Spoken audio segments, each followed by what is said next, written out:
হামটা আসলে একটা ভাইরাসজনিত রোগ।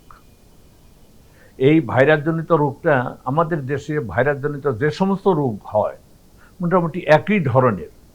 তো এইটার কিছু ব্যতিক্রমী লক্ষণাদি আছে।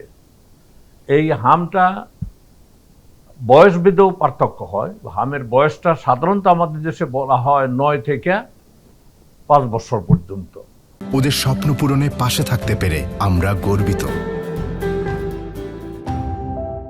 কিন্তু কি বলে ওই পশ্চিমা দেশ অথবা উন্নয়নশালী দেশ, সেখানে তারা 6 মাস থেকেই মনে করে যে হামটা হলো এটা ঝুঁকিপূর্ণ রোগ। আর এইটাকে ওষুধ দিয়ে এটাকে চিকিৎসা করা যায় না, এটাকে প্রতিরোধী করতে হয়। এই হলো হামের একটাই। আর হাম তো একটা যেহেতু ভাইরাসজনিত রোগ, অন্যান্য ভাইরাস রোগের যে সমস্ত লক্ষণাদি থাকে এখানেও অনেকটা সেই রকমই দেখা যায়।